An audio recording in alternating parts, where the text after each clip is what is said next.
Right. We are semi-live. Let me send off some invites. Let's see who catches the drift. Alright. Let's start sending these out and see who bites. Just getting ready. The show starts at 7. Right now it is...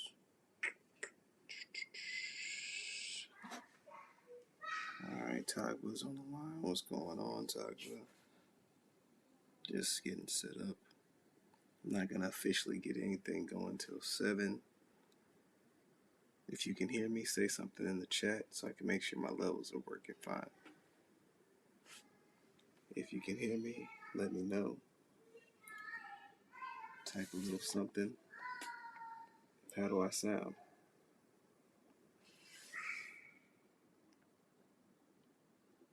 How do I sound out in this world? Let me know. Feedback is appreciated. Like I said, just getting things set up. No real objective at the moment. Y'all know it. Because generally it takes me about a good 2 hours to get, really going.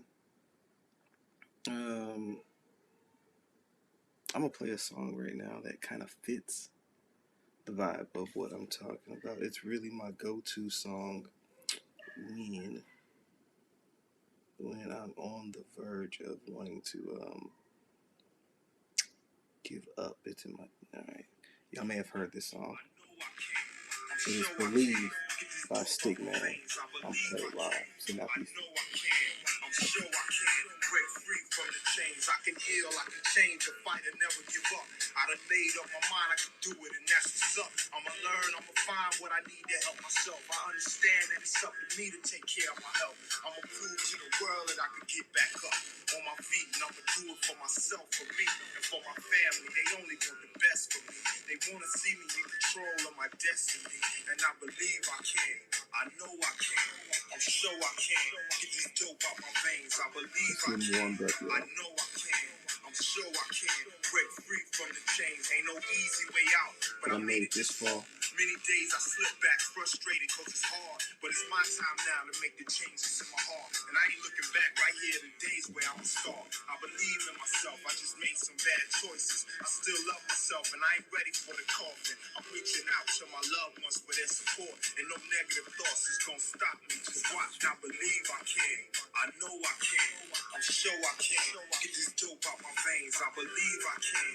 I know I can. I'm sure I can. Break free from... I got things I want to do in my life. I ain't dead yet. I know I've been close to the edge, but I ain't dead yet. It's never too late to make a change for the better, and I really mean it this time. I'm about to get myself together. I know it's not just me. All right. I don't know if y'all feeling that track, but it's really a track that got me through a lot of things. It's called I Believe by Stickman and Miss Nora. Oh, you really need to go see the visuals of it. It's a joint album between them and Hussein Gaddafi, the guys that used to run with Tupac, called Can't Sell Dope Forever mixtape, and this is probably one of the most powerful songs on it. I'm gonna keep playing. Okay. Show starts at 7.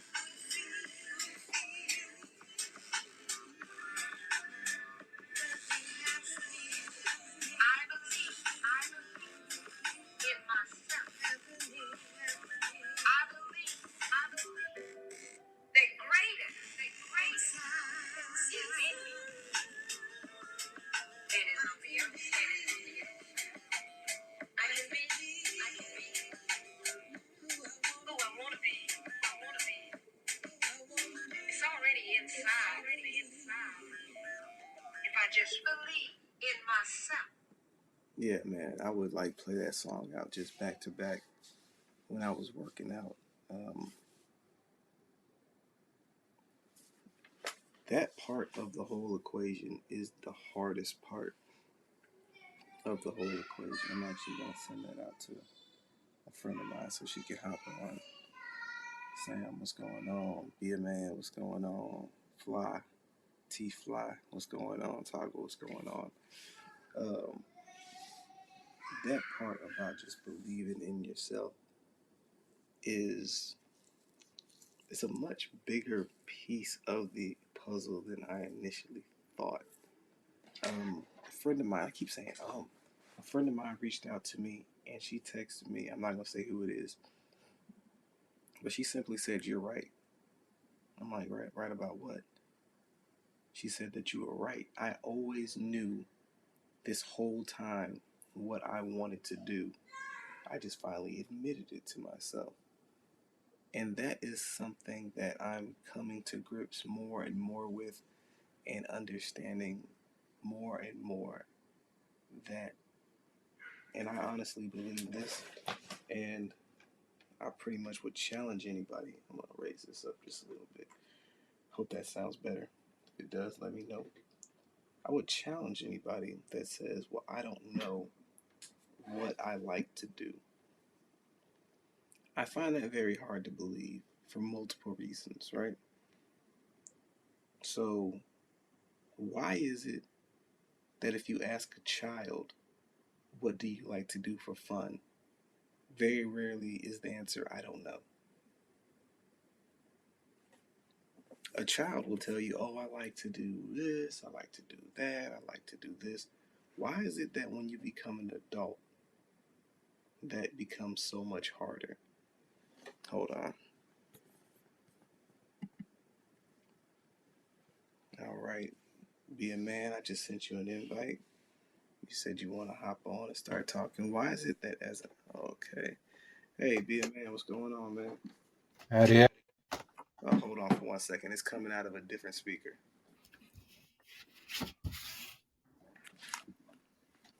Keep talking. I want to see something. All right. Yeah, it's coming out of my... I'm glad you called in. Yes, sir. Because it's talking through my microphone on my computer. That's And weird. yeah, it does weird stuff. And since that's not what I want, where's sounds at? Here we go. So I need to figure out how to do it from the computer too, because, or if that's even possible, because It I is, it like to use. is. Okay. All right, Because can I you hear like me to now? use my. Yeah, I hear you. Okay, all you have to do is go through. Yes, I am on. Yes, I am on. All you have to do is go through uh, your settings and go to sound. I use a Scarlett 2i2. That's what I've been using this whole time. And it's easy. It's plug and play. All I right. think I'll have to look I'm into it. logged in. How do I join? Now, Tia, send me what's going on. Do you have headphones? No worries. But yeah, what I was saying is, why is it that wired? Why is it that it's so easy for a child to tell you what they like to do, whereas an adult who's been on this planet for quite some time struggles with that, and that It's doesn't worked out of really. us. It's not worked as a gentle word. It's pretty much pummeled and beaten out of us. I think everybody's kind of had that experience where, especially young, where you've expressed a desire to do something of some kind, and you are pretty much met with ridicule. You are pretty much met with ridicule and told that you cannot do insert task. And what's interesting is that once you're told that, you internalize that. A lot of us do. A lot of us say, oh no, I don't care what people think. That's untrue. Because how can you say that statement, but then you're not living in your true purpose? And the thing about it is, when I initially challenged people with the question, come through. And when I initially challenged people with the question, and here's how I framed the question in the beginning. If a magic genie were to come down, well, magic genie, and he said, hey, look, I'm only going to be here for the next 10 seconds. If you allow me, I tap you, ding, and you'll be the best at whatever thing you choose. But if you don't make a choice, I'll just leave in 10 seconds. Now, what was interesting about that, when I asked people that, they would tell me, well, I don't know. And so I pressed a little bit more. So I'm like, so you're telling me if a genie came or an alien or whatever and said, the alien question is a little different, that you have 10 seconds and I'll make you the best, the absolute unequivocal best at whatever you want, you would just let this genie disappear? And people said yes. That was actually pretty alarming to me. Cool. That was actually pretty alarming to me because if you're not able to flesh out your life, I mean, the fog was going on. You can try to call in. There we go. All right, I think she might be coming on the line. Coming on the line. If not, try one more time to ask for an invite. And we'll get you going and get this pot cooking. But while I wait for her, hold on. Let me get some headphones. All right, well, I'll keep talking.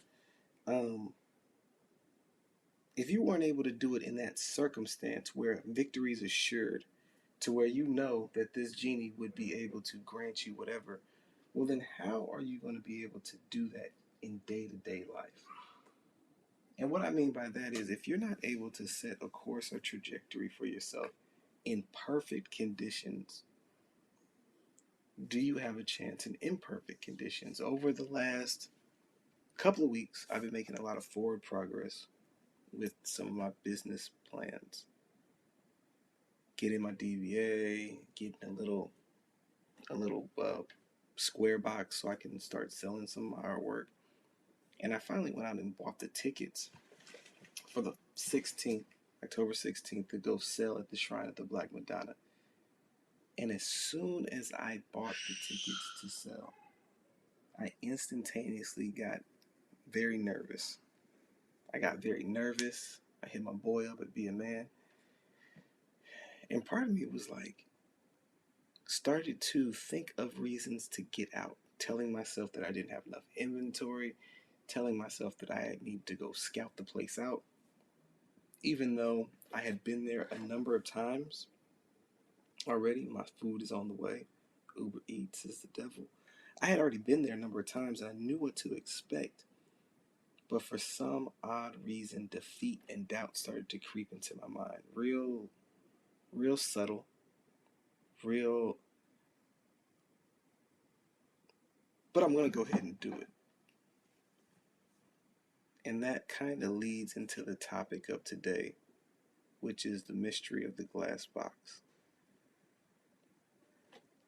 featuring a Simpson who'll get on today. So, I got a theory that if you have a box, right, the glass is in said box, and you shake it all up. You shake up the box, glass breaks all up inside of it. Well, when you open the box, where are all the glass pieces? Pull up my notes. Where are all the glass pieces? Well, they're still in the box. Even though they're broken up, rattled around, and shaken up, that doesn't mean they still don't exist. And so what I've come to realize in this pursuit of finding what I like to do, I've come to realize that my job was to rewind and simply go and revert to the things that I liked doing as a child. Recently, I've taken an insane amount of interest in the photography. DSLR cameras, shooting in manual mode, ISO, apertures, shutter speed, all this kind of stuff, right? And I was like, man, I really like it. And then I go into Photoshop and I'm editing and I'm clicking around, showing way more patience and diligence than I have with a lot of tasks. And then it hit me. I was like, well, wait a second. I remember that my parents in their closet had an old DSLR camera or a little shutter camera. I can't remember the brand, but I used to sit around and play with it and click it and open it and close it. So the natural interest was there. And then I went and looked back at some photos that I took in Chicago. Me and my wife went, and I was doing the same thing that I'm doing now. I was sitting there, you know, taking pictures of artwork and flipping it and doing my own thing to it. So the natural inclination was always there, but it just had got broken up in my spirit to where instead of chasing the things that were internal to me to make me happy, I squashed those things. I don't know why. It's almost like a masochistic type thing. I don't know what compelled me to get as far away from the things that make me internally happy. And that didn't even make a lot of sense.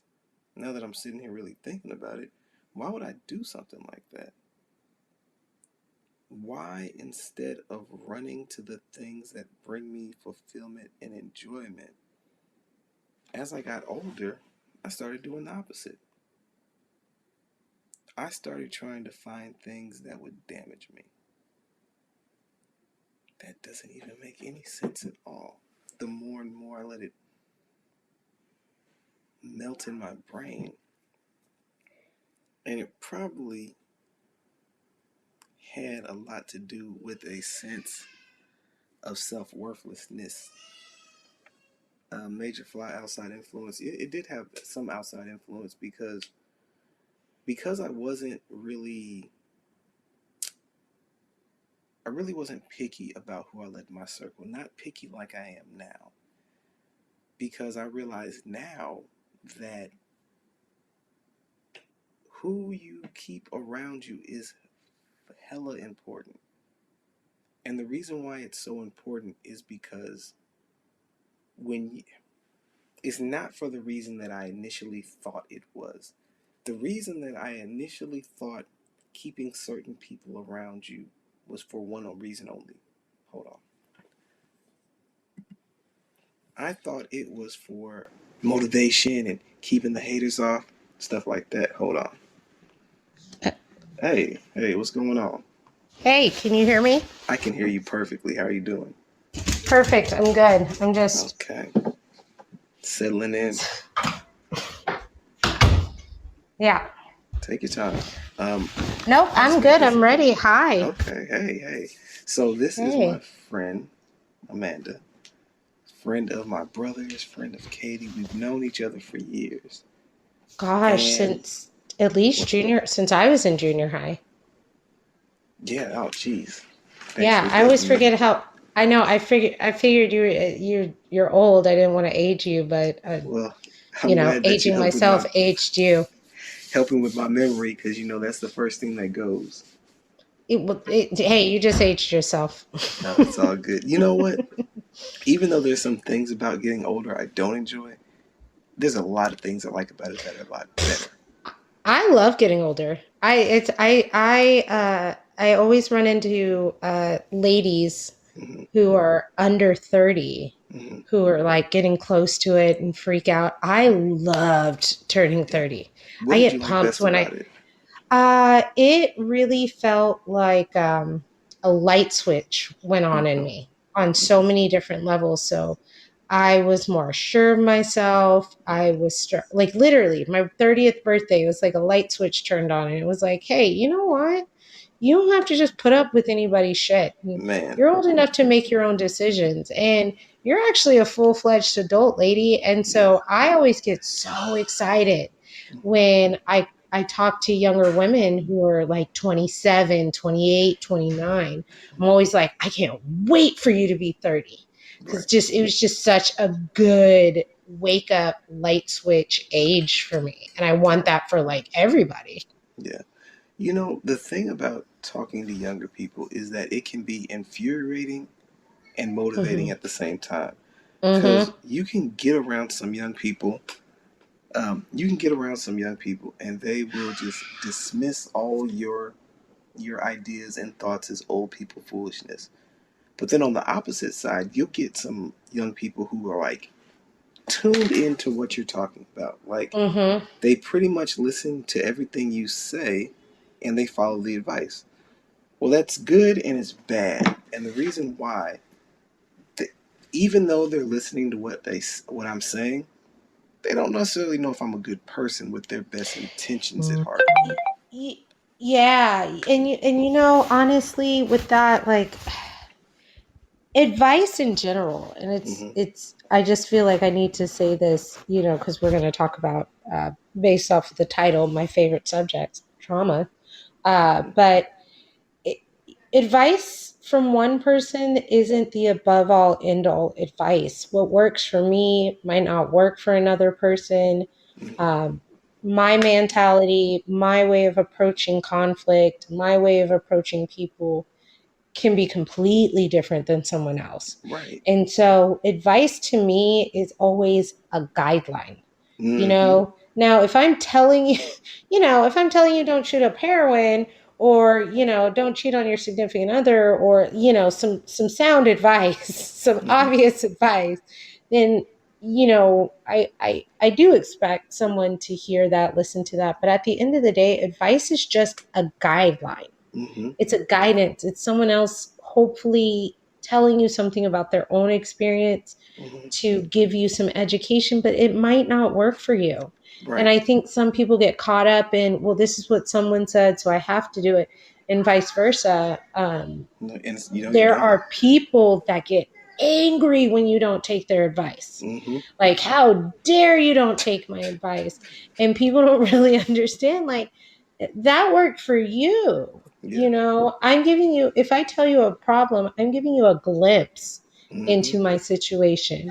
And so your advice, it should always come with the understanding that maybe that person's not going to take it, you Yeah. know? Yeah. No, no, that's a really interesting and valid, like that's an incredibly valid point, because when you give somebody advice, all you can give them is a screenshot of the error message that you got. Mm-hmm. That's all you're giving them. And just like you know, like I know, just because there's an error message on your screen, it doesn't mean that it's the only way to solve that problem. And Mm-hmm. so nobody's vice is sage, because we all have our own paths to walk. And Exactly. no person on the planet is able to walk in the exact same footsteps as you.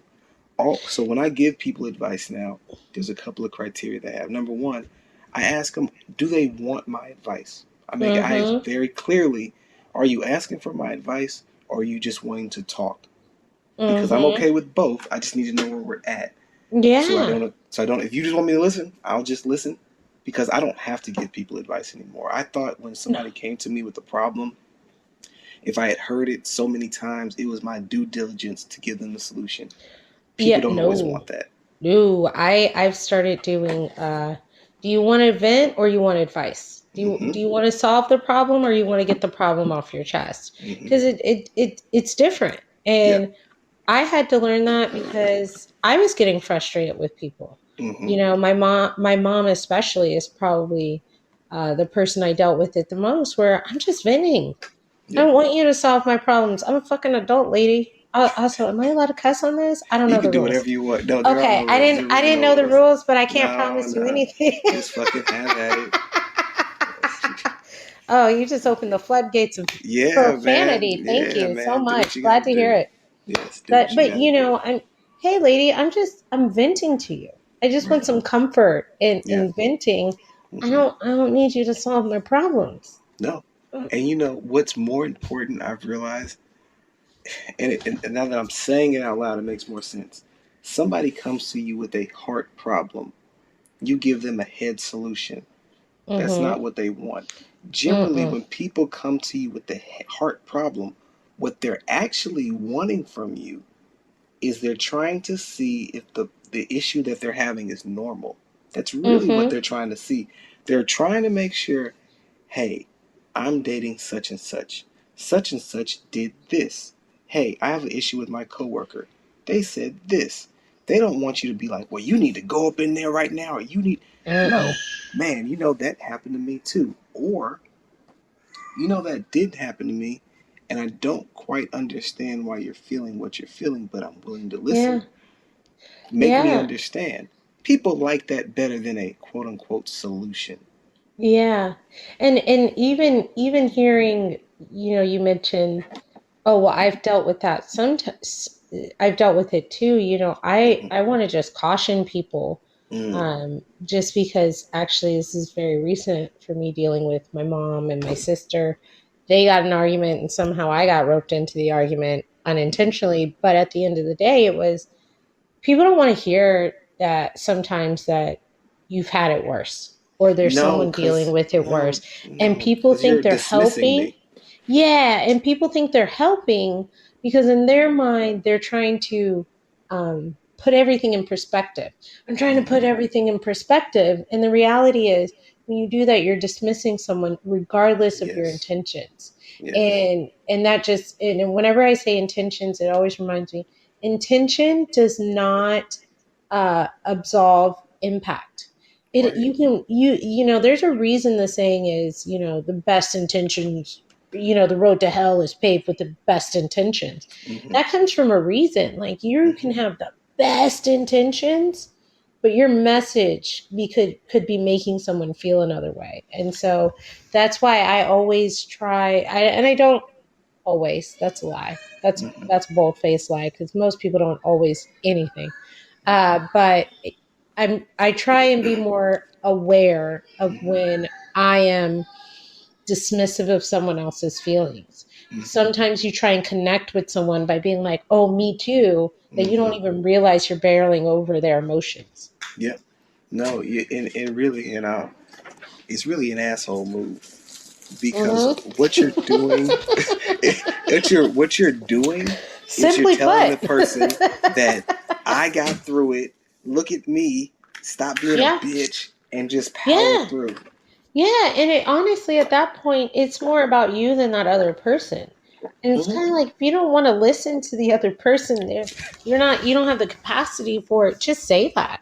Yeah. And I'm guilty of Same. acknowledging that maybe I don't always have the capacity to Mm-hmm. take on someone else's emotional burden, even if that is just hearing someone vent, Yeah. you know. I've also had to realize that, for some people, they look at me as somebody that has these answers. And Mhm. they'll come to me with a problem or an issue or just something that they're upset about, and they'll start to vent to me. And then I've started to slowly realize that sometimes the very best thing to do is you don't have to have some kind of witty, sage, something, or even a solution. I keep telling this, but like, just listen and let them talk. Because so many of us have very, very few, it's less than five fingers, of people that we can honestly vent to, that we can talk Mhm. about our concerns, and that there's no judgment. And people don't realize they do this. When you ever tell somebody a problem that you're having and they make a micro expression on their face, it might just slip by for Oh, a second where they look you at you like you know, freak, and you're like, ooh, geez, okay, well, I yeah. just won't talk anymore. Yeah, yeah. I love my mother. I do love that woman. She is my life giver, as I call her, my half of me. I'm Mm-hmm. literally half of her. Mm-hmm. But I just always remember growing up that like telling her something, Mm-hmm. venting to her, telling, even if I was telling her a solution to a problem, she'd purse her lips or squint her Mm. eyes or, Mm. you know, okay, and people don't even realize their implied warrants. People want to hide behind vagueness sometimes Mm-hmm. and look at you and go, well, I didn't say that, Yeah, but you and try implied to it on exactly. every level. And people don't want to take accountability for the way what they say and do, whether it's blatant or Mm-hmm. implied, still impacts people. Everything you do, the way you Mm-hmm. look at people, your tone, your body language, all of that impacts the way someone's going to receive the message. And I always say that if the receiver isn't sending the message the way you intended it, then maybe you didn't send the message the way you thought you did. Mm-hmm. And so yeah, people don't understand how discouraging Mm-hmm. little moments can be for someone, and it closes you up. I'm guilty of it, you know. Yeah. I feel like someone's not listening to me or they're about to belittle me. I'll be the first person to be like, you know what? Never mind. Forget it. Forget it. Never mind. Don't worry about it. Don't even worry about it. You know, it's really funny that you say that just in those terms, especially with the micro expressions and microaggressions. Is I've Mm-hmm. started to realize more and more that these people know exactly what they're doing, and they're purposefully doing it, but they're not owning up to it. And really, Yeah. what's happening is you're getting gaslit. And for the Yeah. longest time, I would have these relationships with people that would do these little weird shits to me, and I would sit there, and this is just me because I'm very compulsive in nature. When I Mm-hmm. get locked in on something, I'm going digging deep into the thing, and so I would sit there rummaging in my head, thinking, okay, this person claims that they're my friend, but they keep saying and doing these little things. I don't know if Mm-hmm. I should, when I confront them about these things, they deny it. And because I've Mm-hmm. had issues with boundaries and self esteem, I don't know if it's just my trauma speaking and if I'm just tripping because Yeah. this person wants to be my friend. And because I'm not cool, and this is in my head, because I'm not cool and I don't have a lot of friends, I should cherish the people that want to be around me. Well, as I get Mm-hmm. older, let me tell you this, I'm my own best company. I do Mm-hmm. like people. I very much like people. But I've learned to establish boundaries and I've gotten to a place that if I have two options, one being by myself or being around people who do things like that to me, I'd rather be by myself. Because Absolutely. the only solution for dealing with people like that, it is not confrontation. And No. what I mean by that is you can tell them one time, hey, I see you, cut the shit out for a respect aspect, not for a friendship basis, but simply to establish respect. And Mm-hmm. then I don't fool with those people anymore. Before, I used to fire back at them, also make passive aggressive remarks, and we'd be going Mm-hmm. back and forth. I don't like that shit. So I don't do it No. anymore. I simply tell you one time, I see you, and then if you don't change your behavior, I just reduce my contact to needed. Yeah, I mean that to me is just standard boundary setting, Mm-hmm. and I think a lot of people, or you know, I say a lot of people. Excuse me, I'm speaking for myself. I assume everybody else has to feel this way, right? Because this is normal.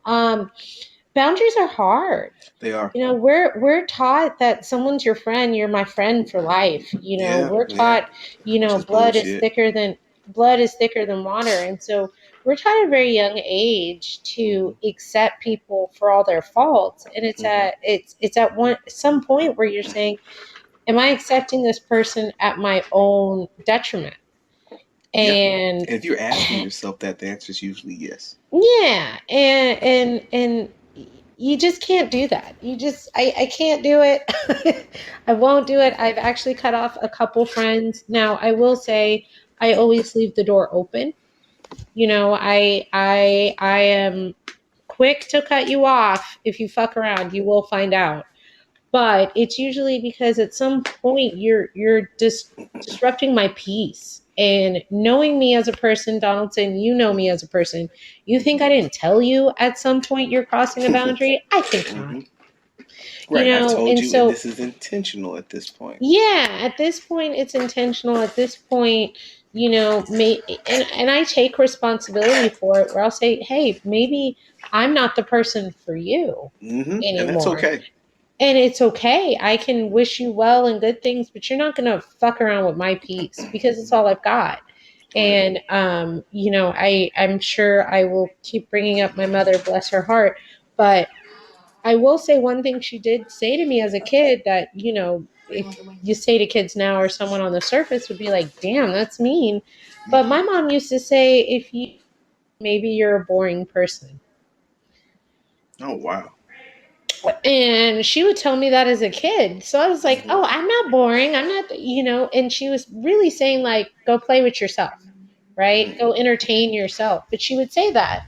And unintentionally, I did learn to like to be by myself. I going to dinner, going to breakfast by myself, going to movies by myself, Mm-hmm. going shopping by myself, just being in my own space. Mm-hmm. And even though I deal with depression and anxiety, which it sounds like, oh, if I have depression and anxiety, the last thing you want to do is by yourself and be trapped with your own thoughts and feelings, but that shit's comfortable as fuck.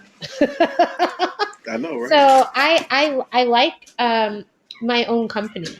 I like spending time alone, and I will really clam up and shut down because I just don't want to deal with the outside stressors of individuals, and especially individuals that are stealing my peace.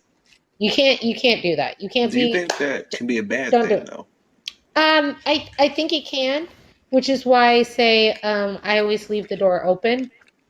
I had a friend I didn't talk to for probably 2 years, and we finally reconnect. So my door is always open. Mm-hmm. I think it's how soon you cut people off and the way you do it, right? Yeah, I think if you're cutting people off without communicating with them, that's without wrong. trying to resolve the problem first, that's wrong. If Mm-hmm. you're cutting people off at the first indiscretion, that's wrong. Mm-hmm. If you're, not even trying to work it out and you don't tell the person and they don't know you're in a confrontation, you just stop hanging out with them, that's wrong. And see, But that's what I had to work on. yeah. But Mm-hmm. overall, like, no, that's your piece. I can't. In fact, I used to say, I'm a depressed person. I think and talk shit about myself enough. I can't have people in my life that add to that or Right, say the same things that my depression do. And right. that to me is more what I'm doing. I'm getting rid of people that exasperate my depression, that say things that my depression says, that say things that my anxiety says. Like, I trust me, you can never say anything worse to me than I've already said to myself, so I don't Mm-hmm. need it. And I was talking to, I want to say I was talking to my wife about this, about brainwashing, right? What is Yeah. brainwashing?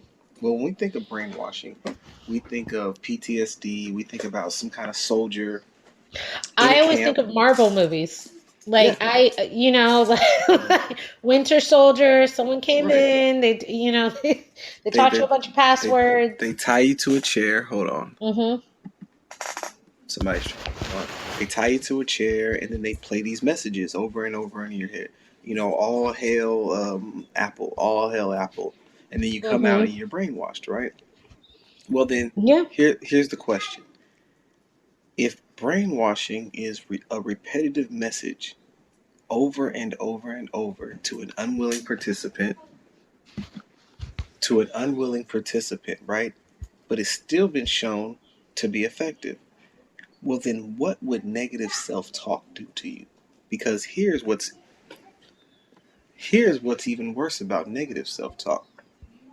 Unlike with brainwashing, you have a willing participant.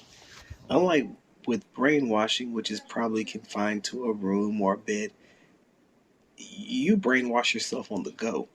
From the moment Mm-hmm. you wake up to the moment you go to sleep, you're sitting there telling yourself things about yourself on a constant and consistent basis. I was reading a Mm-hmm. book. I was reading this book, and I'm actually reading it for you. And Oh, it's stop no, no, seriously, it. and it's a really hard read. What is it? The name of the book, I'm pulling it up right now. The Body Keeps the Score. Have you ever heard of it?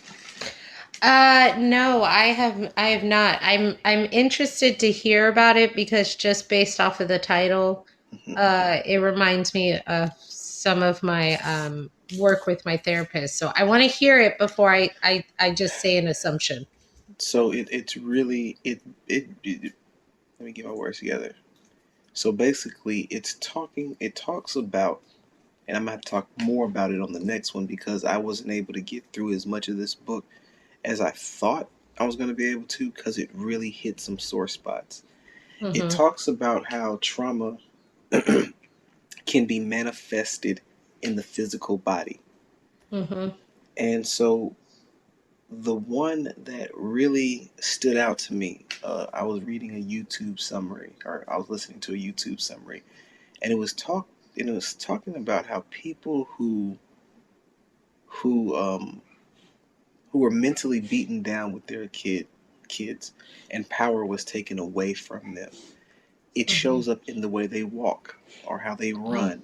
They're repressed. And so the solution to that isn't talk therapy. They encourage those people to take up a physical sport, such as kickboxing, beating of a Mhm. drum, because it allows that person to exert power and to be their I am. And I heard that and Yeah. I was like, oh shit. Yeah. So I had um about 2 years ago had like a straight up I'm about to have a complete mental breakdown. Mm-hmm, And I made the decision almost 3 years ago. And I made the decision that I wanted to take control of my mental health. And so my couples therapist at the time recommended an individual therapist for just me, myself, and I. mm-hmm, And my therapist, absolutely lovely woman. Absolutely lovely woman. I absolutely adore her. She actually cannot be my therapist anymore because she's from California. Oh, hello? I'm still here. Oh, hello? Yeah, can you hear me? Okay, yeah, I can hear you. And she's from Okay. California, and she actually got a temporary license when I moved in to Texas to keep treating me. Which, shout out to her, best gift I'd ever seen. Never felt more appreciated in my life. And a lot Mm-hmm, of the things we were always doing were working with how my emotions and my trauma, I'm feeling them in my body. So mm-hmm, it wasn't. She would we talk about a trauma or a memory. What do you feel? What do you think? Think back on that memory. And she would always ask me, where do you feel it? I feel, what are you feeling? I'm feeling angry. Where do you feel angry? I feel it in my chest. My chest feels tight. mm-hmm, I feel it in my shoulders. I feel it in my feet. I feel it, I feel it in my jaw. Whatever you're feeling is connected to your body. And mm-hmm, honestly, she would tell you, okay, now focus on that. Sit with mm-hmm, that and feel where mm-hmm, that goes. Now what do you feel now? And where does that feeling in your body? And I think people don't, or at least for me, I wasn't getting that mind body connection.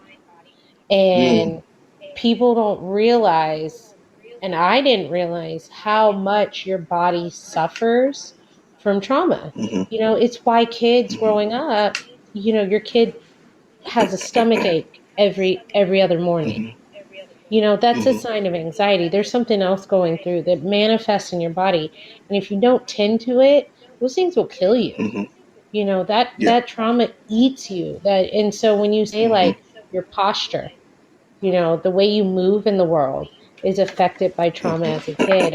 That absolutely. resonates. That Mm-hmm. how can it not? And I encourage people, the next time you're angry, sit with it. And where do you feel it? Yeah, You know, man. Let it like ride through.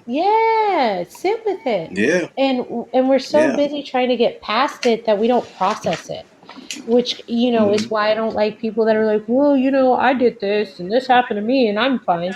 Well, yeah, you've gotten a chance to process it.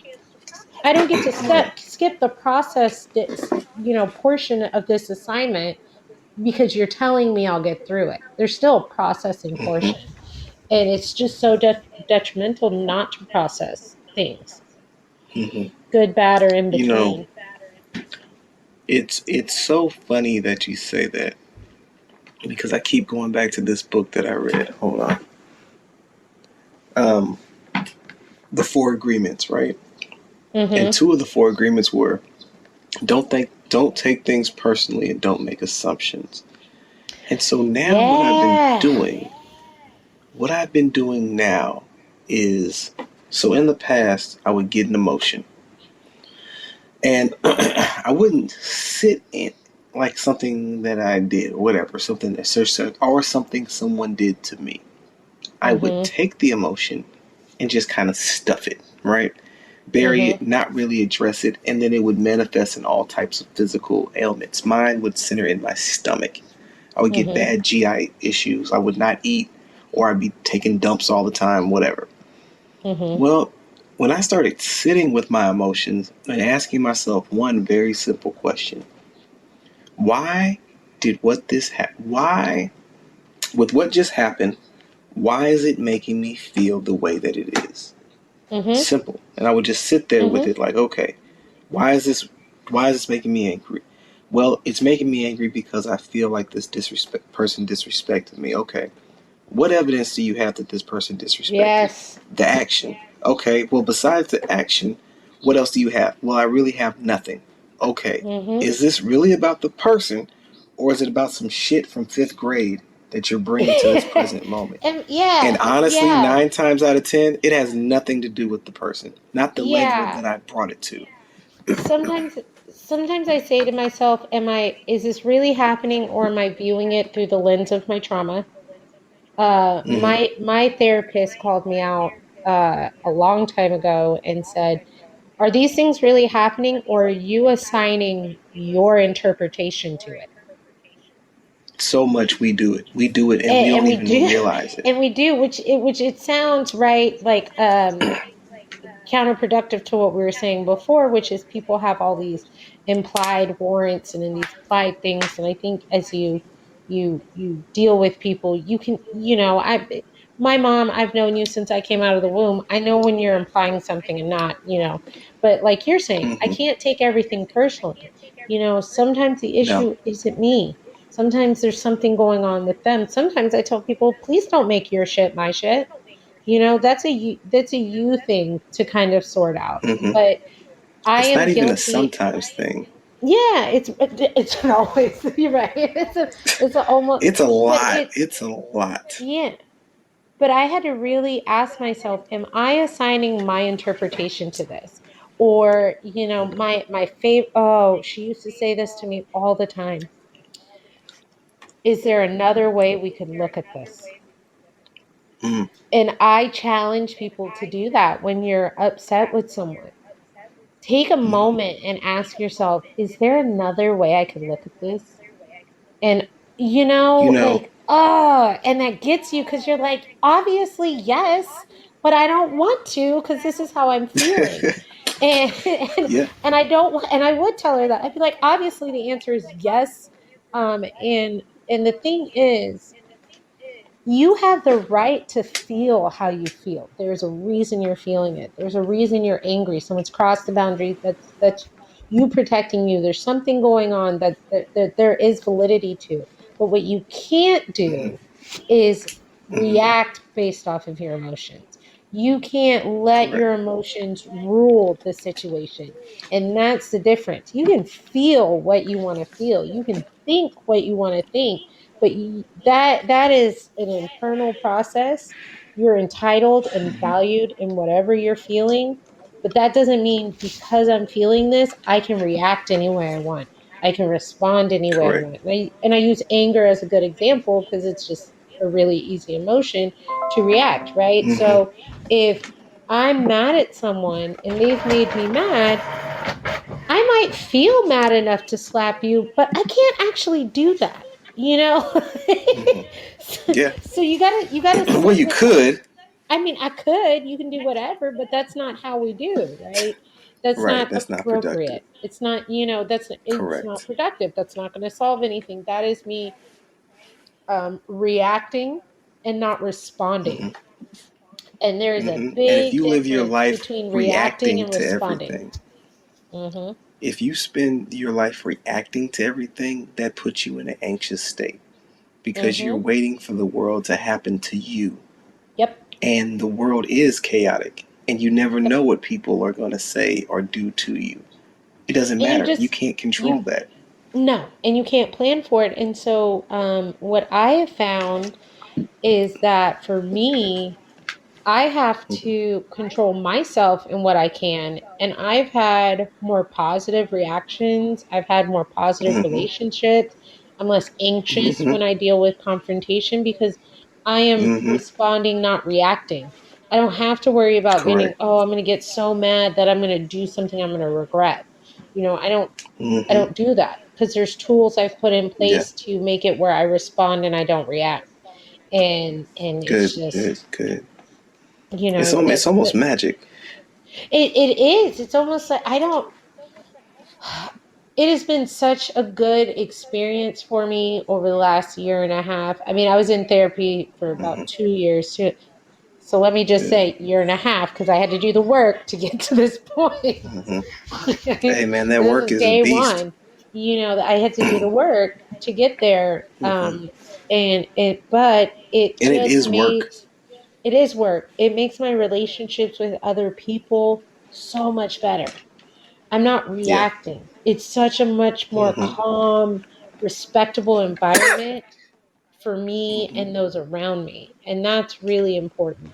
And when you say you have to do the work, I cannot stress this to people enough. Going to Man, therapy, even if you go once a it's week, hard. is not enough. It's hard. There were days where I was like, I really do not want to go. And Mm-hmm.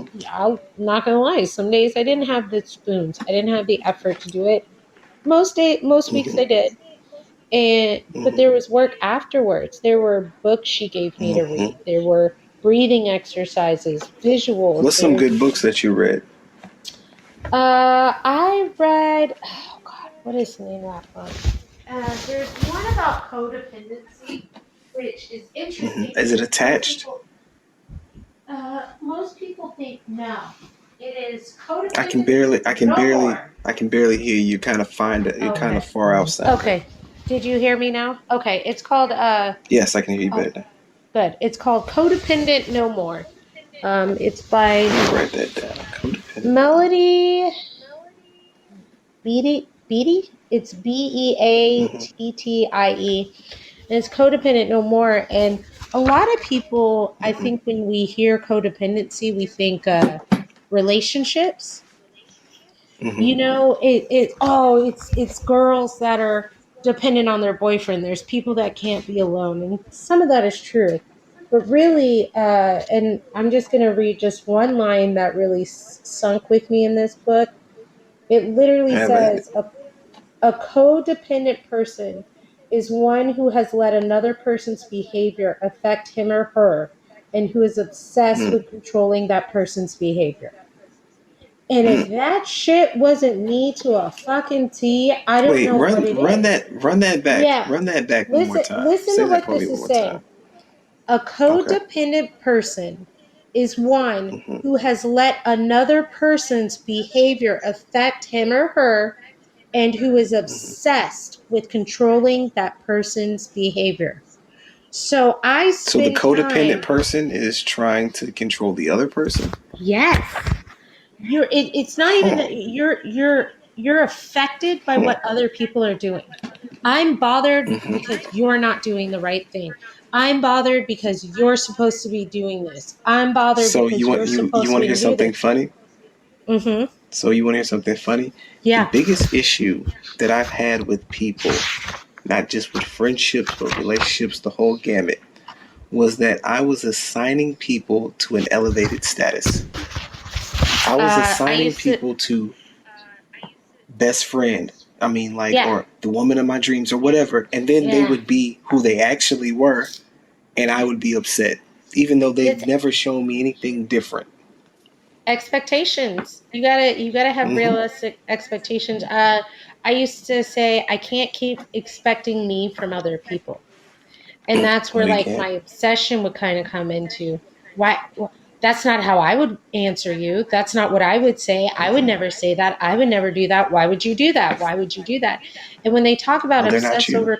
yeah, and obsessed controlling behavior, it's when you decide that if this person would just, problem would be solved. If Right. you would How arrogant just, a if they statement would to make. just, if they could just, if they just, you're going to adjust yourself to death. And you don't Mm-hmm. realize that you're being dependent on your own happiness based off of someone else's feelings. If they would just do Mm-hmm. this, I would be happy. If they would just do Mm-hmm. this, I would be happy. And that's what they mean by codependency and affecting. And then the controlling behavior comes in. It's literally this idea that if other people would do what I need them to do for me, then I would be Mm-hmm. happy. So you're not trying to get happiness from yourself. You're not trying to solve the problem by controlling what you're doing. You're literally sitting there dependent on other people for your own happiness and guidance while simultaneously saying, you know better. And Well, you so know what's this so is, dangerous? You know what's dangerous about that? Especially dating people like that. And I'm speaking of this from a place as being formerly codependent and dating people that are codependent. The reason why they're so dangerous is because codependent people are having they have an unrealistic expectation of their spouse. They're mm-hmm, expecting their spouse to fix their unhappiness. And when mm-hmm, said unhappiness does not occur, said happiness does not occur, they will blame the external source and then go seek another external source mm-hmm. because they think that, oh, well, if you could make me happy, it's obviously your fault. So I need to Yeah. take this codependency show on the road. Well, it's it's like that what Will Smith said about Jada. Like, I'm not responsible for your own happiness, and part of being codependent is feeling guilt. When you set boundaries and maybe someone doesn't respond to those appropriately, so now you feel guilty. Don't feel guilty for setting your boundaries, as long as you're doing it. Nope. To quote my therapist, gentle but firm, right? Yeah. I Yeah. can set my boundaries, but it does matter how I set those. I can't just be like, bitch, you got me fucked up and we're not going to fuck around like this. Like, I have to, there's a way to Right. communicate like that's healthy and happy, but firm. Like this isn't And right. And yeah. yeah. No, you're 1,000% correct. And I tell people all the time because assertiveness was something I had an issue with. Yeah. But then when I got into more managerial roles and that was expected of me, I Mm-hmm. realized that there Mm-hmm. was a difference between being assertive and aggressive. I thought Yes. if I wanted to be assertive, I had to be aggressive and be emotional with it. Untrue. You can tell Yeah. somebody, "Hey, there's no cussing on this show, and if you continue to curse, I'm going to have to, take you off the air." That's not And aggressive. That's simply no. telling you this is the consequence of your action. You can Yes. continue if you'd like, but you're going to have to go do it somewhere else. And if somebody Exactly. interprets that as, and what I've come to find out is as I started making these boundaries up, I met a lot of resistance. And the resistance came from people who were used to manipulating me. Those were the Mm-hmm. only people that had a problem with it. Uh, They're like, I don't like that this. I want it back the old way. Yeah, I mean, or my personal favorite is they try and bring out the old you, as if you haven't Mm-hmm. grown and become a different person. Yep. They're responding based off of which we Yeah. all do this based off of what I think you're going to do and what I'm used to you saying Mm-hmm. and when you do that, because I'm guilty. Everybody's guilty of it. Okay, that isn't everybody is Mm-hmm. guilty. Everybody is. Oh If yeah. I go into a conversation with you and I go in being adversarial, I go in going, okay, Donaldson's going to yell at me and scream and all that stuff. I'm already geared up for all of my responses to you to be based off of that Mm-hmm. assumption. It's almost like a self Mm-hmm. fulfilling prophecy because I'm not It giving you the is. It space to absolutely. respond any differently. I'm not Man, giving you people the don't think space. about that. No. If You're I expect forcing their reaction. Yeah, exactly. If I go into it going, Donaldson's going to react like X, Y, and Z, I've already set myself up for the reaction. So Mm-hmm. so everything you say, I'm going to view through that inspection, not what's actually Mm-hmm. happening. So maybe your Mm-hmm. tone's a little different. Well, now Mm-hmm. you're clearly being rude. You're clearly being aggressive. Okay, now it's fight mode. Mm-hmm. You know, Yeah. Vaseline and You know, hair tied up. the best example I have of that is if somebody owes you money. So no, think about it. So say I'm Amanda laughing because owes me it's five true. dollars. Say don't owe you Amanda owes me shit. $5, right? I don't owe you And I shit. come up to her in a crowd of friends and be like, "Hey, motherfucker, where's my $5?" So if I come to Amanda with that energy, I've embarrassed her. I'm talking Yeah. loud. Yeah. I forced her hand. She only has I have literally only given her two options. One is to give me the money, even if she rightfully owes it to me, and feel like a punk, which is a win-lose, or, which is more probable, her pride gets injured and she takes it up to the next level. And then my mind, I'm like, I knew she didn't want to pay me. Sorry, mother, bleep, bleepity, bleepity, bleep. And now, the very scenario that I did not want to happen, but thought was going to happen, I created.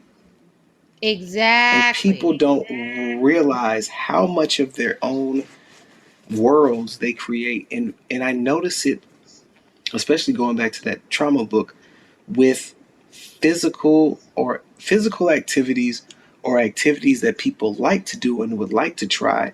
And think about this, and I want you to, everybody that's listening, Amanda, you included, when you go and try to do something new, especially some kind of physical activity that you've never tried before, what's the first thing you say when you're not good at it? I can't. Oh, I suck. I can't do that. I suck. I can't. That is literally the first thing that we all say. Like, I suck. And you're embarrassed.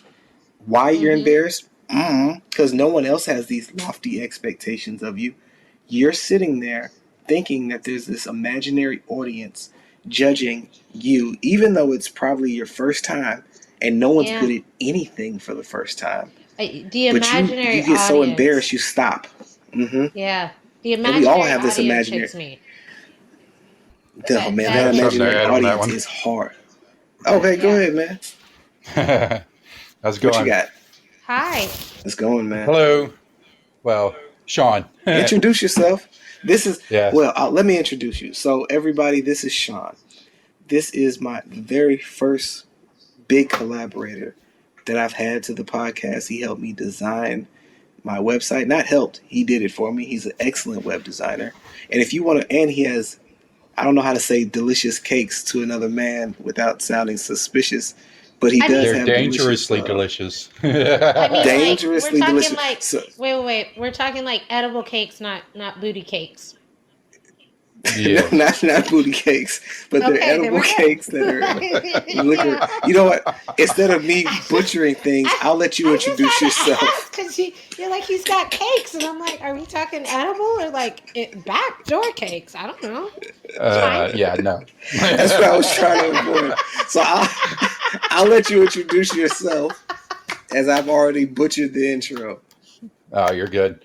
So my name is Sean Kelly, and I'm getting feedback from somewhere, but my podcast is going to be released. Headphones. Go ahead, man. Okay. My podcast is going to be released October 1st. My website is www.beamanpodcast.life. So, and that echo is bothering me. But anyways. I don't know where it's coming from. I don't know. Is it me? Oh, I hear it too. Try muting. You know what? I can try muting you real quick, Amanda, and see if that helps. Okay. All right. How about that? Let's try it out. No, it didn't. It didn't mute. Hold on. All right. How does that sound? All right. A little Are bit we better? there? Yeah. Okay. Yeah. Can you hear me? Is that a little bit better? I think so. Okay. That's what it is. Well, no, it's still there. Anyways, so I have multiple businesses that I'm working on. One that you were talking about is called Drunk Baker Grubbery. So it's alcohol infused cakes. And just got done finishing a whiskey cake. And I'm still hearing I don't know who else is. No one else. No one else is here. Hold on. Yeah, I'm not sure where it's coming from. I've tried changing different things and different settings. How are you talking through? Are you talking through your computer? My Bluetooth. Let me turn it off. Hold It on. might be it. I'm not quite sure. Because usually when it has Bluetooth, it creates a lag. That's Maybe why that's generally it. they don't accept Bluetooth. It creates like a little bit of a Yeah, I think it's feedback gone now. loop lag. Okay. Well, let me let Amanda back in this show. But tell us what you said you wanted to say a little something extra about the Yeah. topic. I can still hear it too. So Go ahead. earlier, talking about the projecting my own thoughts onto somebody else. I had Mm-hmm. that exact conversation with a friend of mine talking about my now ex-wife, Okay. and it took me about 8 years to finally like pull the trigger on doing anything. And I had somebody tell me that my then wife is a narcissist. I'm like, I don't even know what that means. So, like, you don't know what you're talking about and all this other stuff. And, but the curiosity set in. And as I started looking into it, I was like, oh my God, that is like, that's her. And Mm-hmm. as I like went through it and discovered that I'm codependent or a former Mm. codependent, still codependent, but working on it. I was sitting there talking to my friend, and I said that exact statement. Is like, is it me like assigning this to her because I want it to be there? Mm-hmm. And Yep. like, I had to have like him validate that it's like, no, it's definitely not just you. And Mm-hmm. Yeah. so anyways, and It, then oh, go ahead. I was going to say that's why you ask yourself, but there's usually why I said, is there another way of looking at it, or even how Donaldson said, what evidence is there of this? Are you a repeated offender? Is this something you've done to other people? So there's evidence out there to Right. let you know, like, it isn't just me sometimes. I think So talking to another person helps with that, you know. Yeah. big time. Um, but The yeah, as most far as alarming thing that I go ahead. read in that book, in the trauma book, and it shook me to my core, was they were taught there were two stories that they told. One was about a Vietnam vet who all of his friends were killed in his platoon, and the doctor that wrote the book attempted to give him a sleep aid, and he didn't want it because he said it would do his friends a disservice, and he had to be a living memorial to those people. And then the other one was about a young girl who was a prostitute, beaten by her pimp, and when she was able to get away and went to rehab, she met a young man who was normal. She didn't like him. And while she was in the program, she talked about how good being a prostitute was. And as soon as she got out, she got into a relationship with a heroin addict who immediately started beating her too. And then Mm-hmm. the doctor, as he did his research, he found that people who've been through trauma will go out and repeat the trauma to try and gain victory over the initial trauma. When I heard that, Mm, it hit me like a ton of bricks because then mm, I started going back and really looking at some of the scenarios that reignited my previous trauma, only to realize that I had inadvertently put myself in those situations over and over and over and over. And the only thing that's different about Donaldson then is Donaldson now is I see those things coming, and instead of feeling this overwhelming compulsion to go and fight those things, I flee those things because I mm, realize there's nothing wrong in stepping away from a situation that does you no advantage. You don't have to fight everything. It's not yeah. required. But like he was saying, I think there is some concern about, even when you say, like, I can't assign my own shit to other people, there is concern that you don't want to give someone a pass either. I don't want to excuse Right. someone's shitty ass behavior because I Right. constantly say, it's not really happening, it's just me. and that's a Mm-hmm. trap. And I think Mm-hmm. you learn by talking to other people to see if that's something else going on. There's other evidence in the world around you besides just Mm-hmm. yourself, but you should trust Right. yourself. Because at the end of the day, and I hope I'm, even if everybody else said that's not what she was doing, that's not who she was, it's how she's making you feel. And if you can't do things to control it or change things that are making it better, it doesn't matter. It's how you feel, and you're Right. entitled to those Right. feelings. It's how she's making you feel, and that's why I say intent doesn't affect impact. Mm-hmm. If I step on someone's foot, I apologize. It's not my intention to do it, but I apologize because I've done an offense. And people don't want to do that. And Right. Right. narcissists don't want to do that. I've had the pleasure of dating a narcissist before. They don't want to do that. They're draining, they're exhausting. Yeah. And they do teach you to question yourself. That's some of the best things narcissists are good at is having Mm-hmm. you question your own reality. Right. And Oh that's yeah. always the balancing act between everything is what am I assigning my interpretation and what is actually happening. And it's a fine Mm-hmm. line sometimes, and it's easy to not trust yourself or second guess, and so you do reach out to other people for a little Right. insight.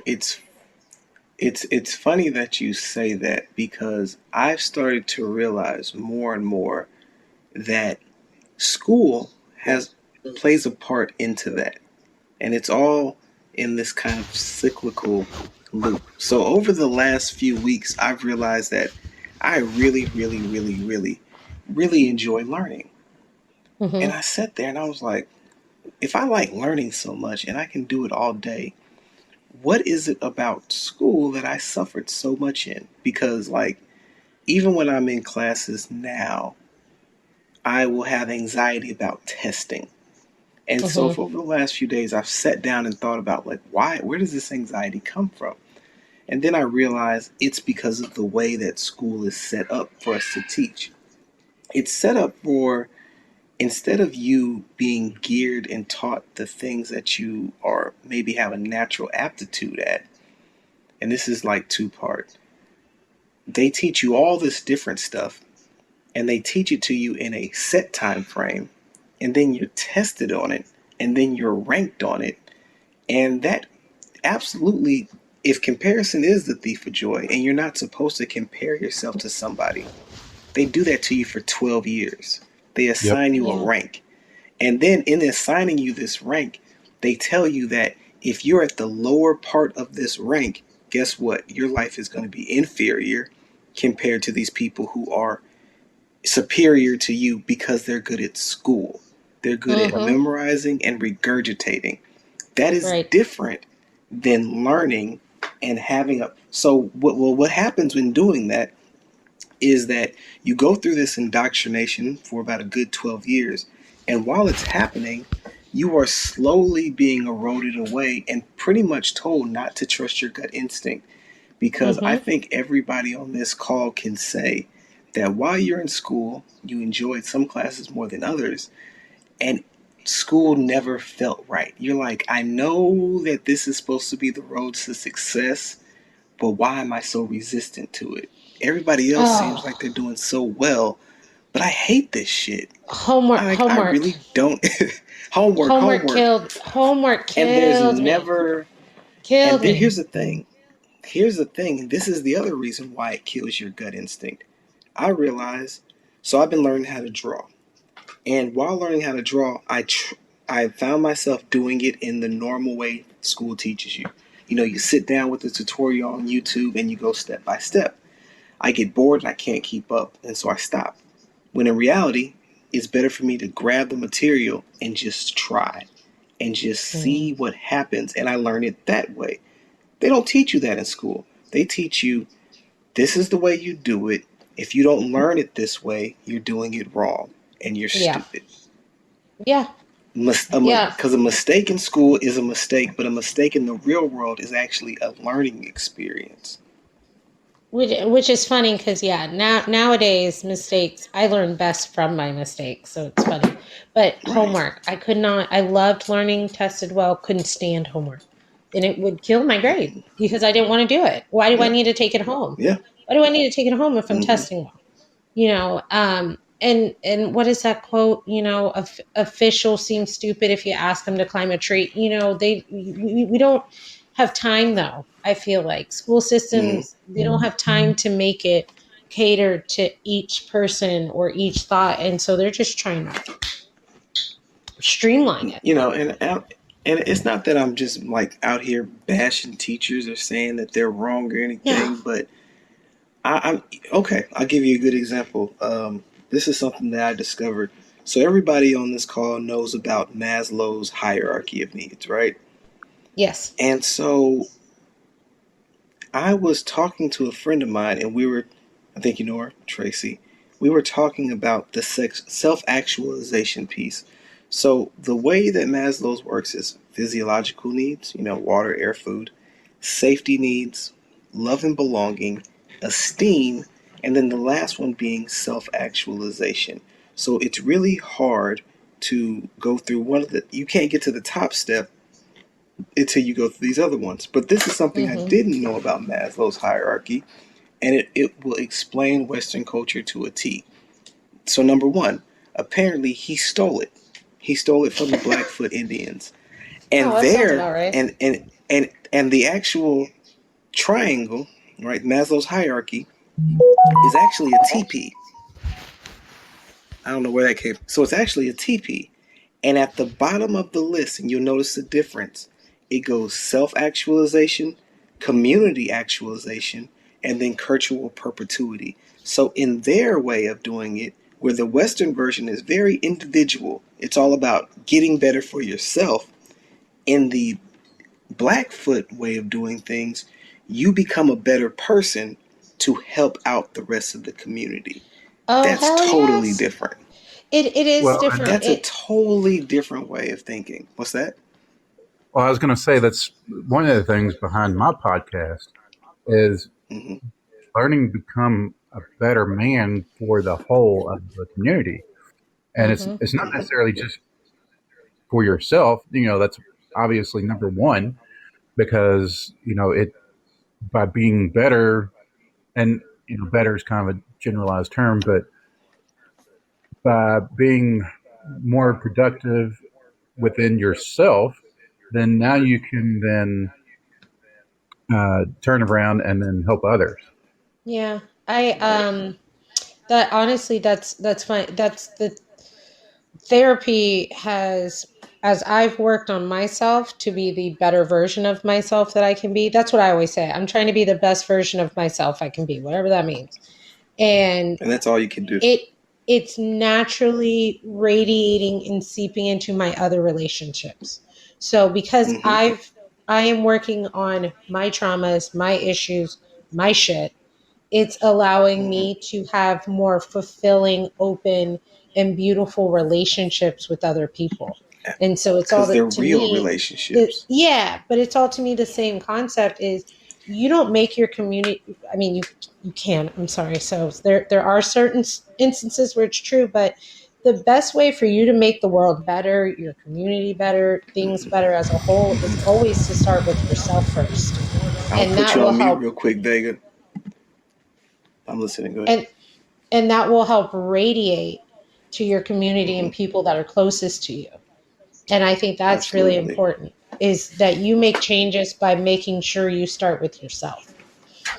Yeah, Absolutely. absolutely. We have another guest on the line. I'll tell Vega. Hey, Vega, what's going on, man? Hey, how's it all going? You guys hear me clearly? It's, Yeah, I hi. can hear you very well. All right, it's such a beautiful moon out tonight. All right, all right. So, did you have something to add on to the topic, sir? Well, actually, and I do hear that playback, that double. That echo. I'm not sure what that is. I'm But I'm I'm actually just really excited to be on the podcast. I want to say thank you first and foremost. Thank you for having me. Um, give me a second. Give me a second, guys. It's actually up in the attic, right there. Pass me the pipe. Hurry up and come back outside. Okay. Excuse me, guys. Let me give you. You can mute me for a moment. Sure. So yeah, it's a balancing act. I think therapy, working on your trauma is if it's okay for me to just talk for a minute, but Go for it. working on working on your trauma is a balancing act between your own responsibilities and what's happened to you. What's happened to me happened, not my fault, but I am responsible for growing from that and not letting that rule my life. And I think some people aren't used to that. Self awareness is really hard. And I would say that's the biggest thing for doing your therapy, trauma work, being a better person. Everything we're talking about today, all to me boils down to your ability to be self aware of how you affect your environment and how you respond to things. There is an honesty in growth.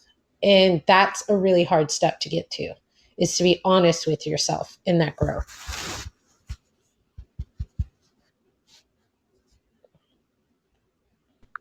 Yeah, absolutely. Like Yeah. 100% agree there. That's just my 2 cents on growing from trauma on that side Um, is your yeah. self Can you guys awareness hear is me? always. Can Yeah, you we guys can hear hear me? you. Yeah, I can hear you now. Okay, so we just had a bonding moment that you don't even realize, because something that's really clicked for me, man, is being honest with myself. Mm-hmm. And it's an incredibly hard thing to do.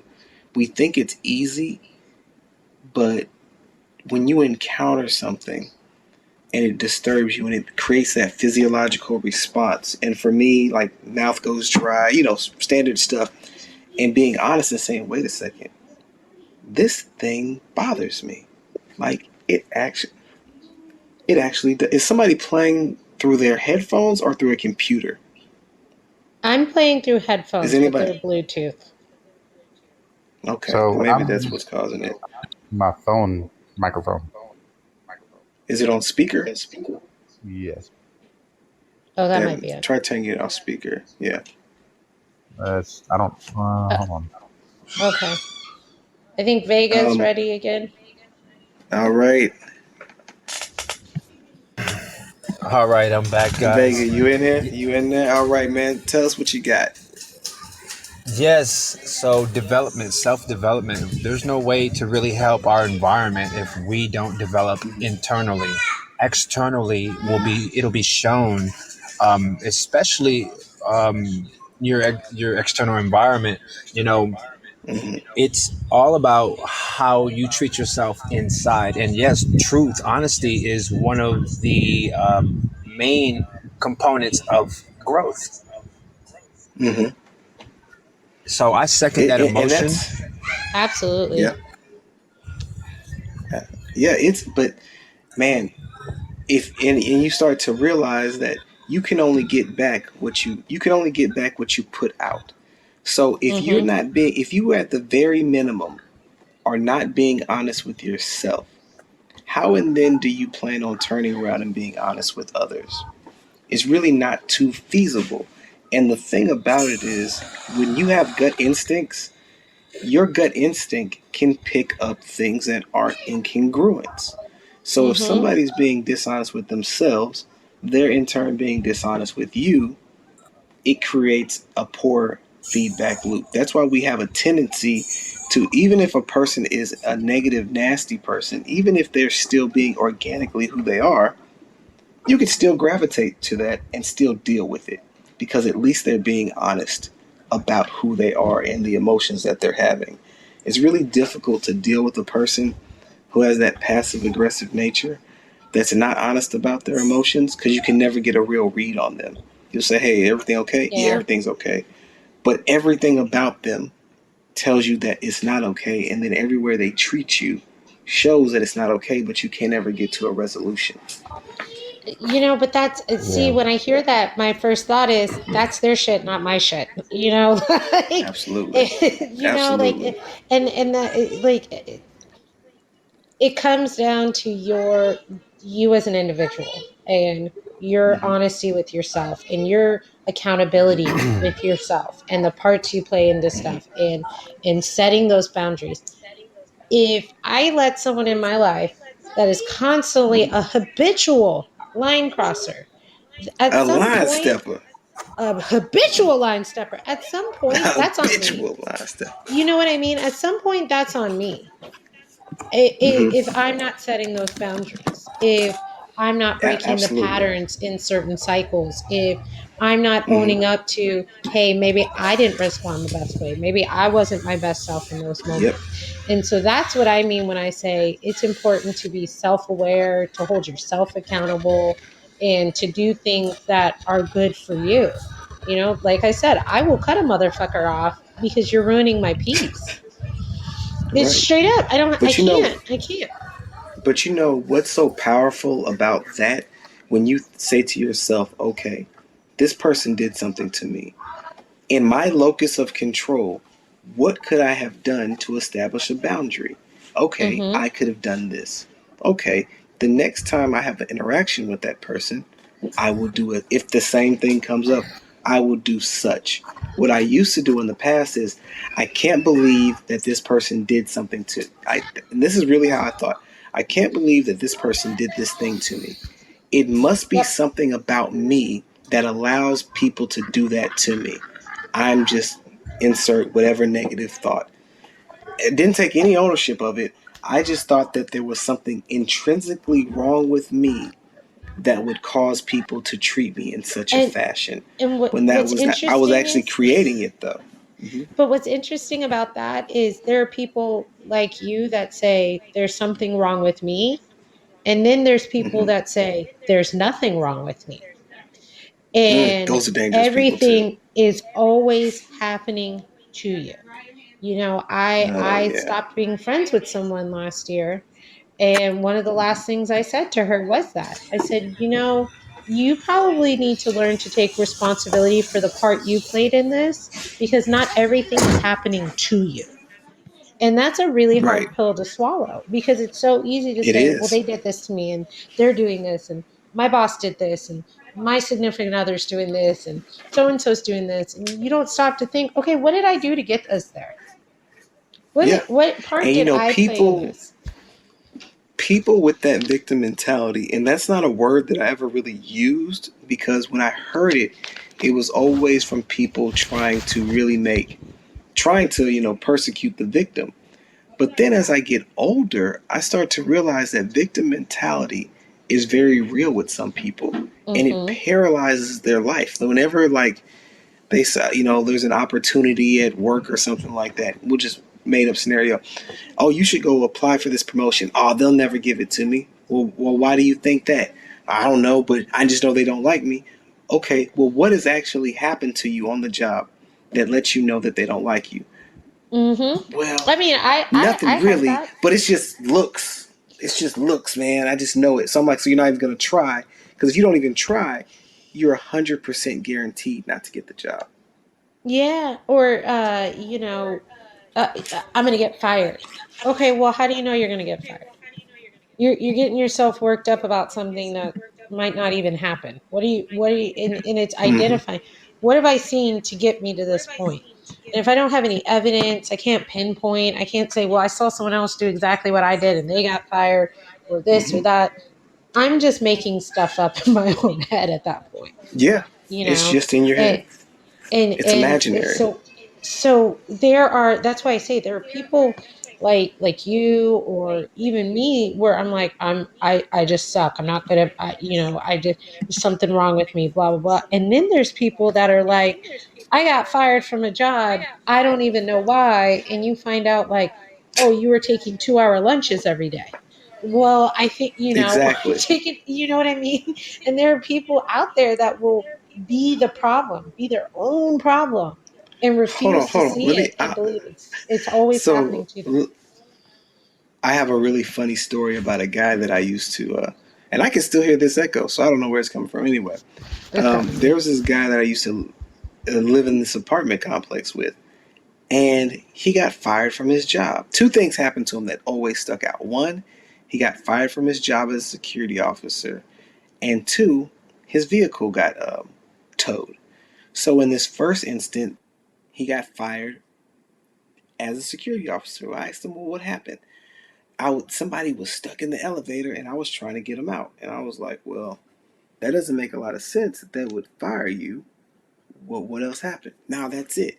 Well, I might have drank a beer or two before the start of the shift, and they might have smelled it on my breath. And I'm like, dude, how are you just gonna leave that part out of the story? And then the Well, same individual, it's I can't. threefold. I can't. Hold on, no, hold on, hold on. Let me just say two other parts, and I'll let you at it. The same individual bought a Chrysler 300 with his unemployment check, and then was like, and he was making the payments with his unemployment check, and then was No. surprised when, yeah, it was surprised when he got taken. And then the same individual, we had assigned parking spots. He parked in somebody else's parking spot, got towed, and then got mad at the owner of the spot. And I asked him, "Well, why are you mad when Mm-mm. it's when your spot?" Well, he knew it was me. He knew it was me, and but he took no I ownership, can't. I can't. I can't. I can't. If you want to see none. me revert back to a version of me before therapy, please don't be accountable for your actions in front of me. I will. What do you do? I can't. I can't. I call people out real quick like that. I can't. I can't do it. I can't do it. I'm gentle and firm, but not in that situation. I am the first person to be like, yeah, but like, why did you park there? Well, you knew it was me. Well, Yeah, but like, why did you park there? Was your spot taken? Is there a reason? Like, I can't, I just didn't grow up not being accountable. And honestly, I grew up hmm, being almost too accountable where I took responsibility yeah, for other people's responses to me. But I hmm, can't see that. You know what I mean? Like, like, that doesn't mesh in my brain. And so, like, I can't, I won't have the empathy. I lose empathy hmm, for people that are like that. Straight yeah, up, that's what I yeah, do. I will lose empathy, and if I don't have empathy, I can't promise you that I'm going to give you any sort of advice or support. And I'm probably going to make you feel bad about what you just did. you know, What do you mean? Like, what do you mean? it's Well, are you funny that supposed? you say that because I get there, but it takes me a little bit longer to get there. But Mm-mm, I get there absolutely because at some point you start to say, okay, man, like you're doing this to yourself. You don't want to mm-hmm. take any ownership of this Like at a little all. bit, like just a little bit, Like even a taste, like even titsy if you've bitsy. been like, well, Like I mean, I had a beer at work, I didn't think it was a big deal, I was saving someone in an elevator and they smelled it on me, but I wasn't drunk. I could live with that. I could live with that. I you can know live what's with funny? that. I tell this to people. I tell this to people all the time when they tell me their dating woes. They're like, I can't find anybody. This is man or woman. And I say, okay, well, what part do you play in it? Nothing, nothing. I say, you know what? Here's the thing. Even if you're perfect in every relationship you have, there's one thing that you're probably doing that you are going to have to own. And people are like, oh, Hmm. well, what's that? You have a horrible picker then. If all your relationships end in disaster, guess what the contributing factor probably is? You Well, going you're the around picking common, up fucked up people. yeah, you're the Yeah. common Because denominator. I've done it. Or I've done it. yeah, I mean, me and my husband actually went through couples therapy, Hmm. right before I Which is a went really to hard really. thing to do. Oh man, I honestly, I think everyone should do it. Hmm. I think if you are in a committed relationship, by all means, and do it, because at the end of the day, a lot of it is a communication issue and not understanding Hmm. where the other person is coming from. Ooh, And buddy, that's a big one. the first thing she said to us really when we were doing the sessions was, uh, you're both contributing to the pattern. There's a Mm-hmm. pattern of how you guys fight. It doesn't really matter Mm-hmm. what you're fighting about because the pattern is the same. It can be something small, it can Do be you mind something big. sharing the It does. pattern? Yeah, I will share the All right, what you got? So I am hypercritical of people. Mm-hmm. A lot of that is how I was raised. You know, every Mm-hmm. problem could have not happened if you had just been proactive about it. And Mm-hmm. you know, so I'm having these arguments with my husband, and I'm criticizing him. You know, or we're fighting Mm-hmm. about something, and so he feels bad. He feels bad because I feel bad. So he Mm-hmm. wants to get defensive. And so he's being Mm-hmm. defensive and not being accountable or owning up to what Mm-hmm. he's done to me. So now we're in this Mm-hmm. cycle because I'm triggered because my whole center of my depression is really feeling unheard and understood. So now you've triggered my Mm-hmm. depression. So now I'm in my trauma Mm-hmm. response. So now I'm not thinking with Mm-hmm. my frontal cortex. That's my lizard brain is coming to town and it's fucking Godzilla up in this bitch. And I'm about to fucking Yeah. burn this whole place down in front of you, you know? And that Right. became the pattern. And I was so busy trying to get my point across, so busy trying to tell him what he's done to me that I'm not taking responsibility for maybe how we got there or the way I'm Mm. responding, doing that whole, well, I'm mad, so it's okay if I yell and cuss at you. I'm mad. You did And something to me. it's You've so done not. something to me. And it's not. Yeah. You know, it's not. And it was him not, we grew up differently. He didn't have the same relationship with his mom. He didn't have the same shit happen to him that has happened to me. And so Mm-hmm. there was a level of not understanding. There was a Right. level of him being defensive. So he's not taking Mm-hmm. accountability. Like I said, that's obviously my favorite thing for people to do. I respond beautifully to it. Um, and Right. um, and so it was just this cycle. It's just this cycle. I'm Mm. mad, I tell you something you're doing mad, you feel bad and you want to be defensive, so then you want me to feel as bad as you're feeling, and you're not listening to me, and I don't feel understood and heard, so now I'm going to scream, and now I'm going to yell, and now I'm going to cuss, and now I'm going to break something, and now I'm going to cry, and it's just this bad loop. It's just this fucking Yeah. loop we're in. and It sounds and horrible. it's a horrible loop. And when she said, like, it doesn't matter what we're fighting about, it is the same pattern. And the reason I Mm-hmm. say everybody should go to couples therapy, or if you're having communication understanding issues, you should, is because our couples therapist told us, I'm not here to solve your problems. That's Mm-hmm. insane. That's not what my job is to Mm-hmm. do. My job is to Right. teach you how to fight in a way that's not going to break your relationship. My job is to Mm-hmm. teach you how to break these patterns that are not working for you. Mm-hmm. And that made a difference. Nice. You're not here to tell me I'm right and he's wrong. You're not here to tell him he's right and I'm wrong. And in fact, there were some days I was going in there, she's about to eat him up. He just fucked up this whole week. I'm about to sit here and watch her tear his ass up, tell him how right I Yeah. am. I can't wait. I'm sitting on the couch, like Yeah. arms crossed, already going, that's right. And she would turn around and the session would end Mm-hmm. up being an hour-long session about me. And I'm like, I didn't do Yeah, you're anything. like, He hold did the something. fuck How did up. we, Wait a why are we second. talking about me I'm right now? phenomenal. No. I Oh had man. a very substantial reason to be irate and angry at him, and you're here to back me up. No, that is not what happens. You That know, is not what happens. That is it's not funny. what fucking happens. I'm about to I'm about to let Cartel on, but that's exactly Ooh. what happened to me. Like in our first session that we had in couples therapy, I'm sitting there ranting and raving, thinking that I'm right, and it's a dude. And the first thing he did, he looked over at me and said, "I need to have one-on-one sessions with you." I was like, Right? "Wait, what? Wait a second, what?" Exactly. That's why No, I'm the one that's like, we should we gotta run go the to You know, session back? yeah. I'm like, we gotta go to couples therapy. We gotta go to couples therapy because you don't know how to act and you don't know how to handle me and you're not doing this. And sure you enough, know, that bitch was it's like, really in the she's like, yeah, maybe So you it's what's should in up, go your to your Cartel? own response. therapy. You said it's Yeah, on She's your like, yeah. I mean, response.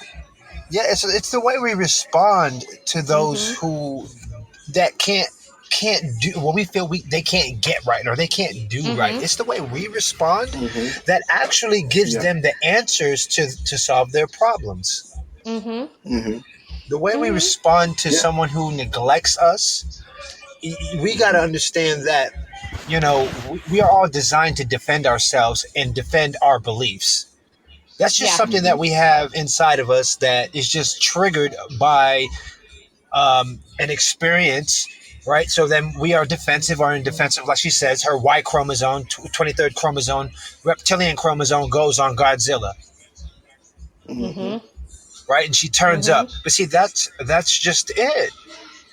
Sometimes we have to mother or father our partner into, hey, I understand what you're feeling and what you got going on and what you just did. You probably don't want to acknowledge what you did is working for us, not right or wrong, but working for us.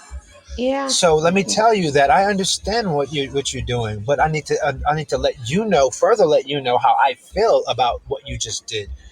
Yeah. And And if and and if that response, yeah, and if their significant other doesn't respond in a way that you would like, still, you can still walk them through how to treat you when it comes to this Mhm. situation. exactly. And Yes. that was the Yes. thing in Yes. couples. The tool was like, I'm okay, listening. here's how Yeah. you fight.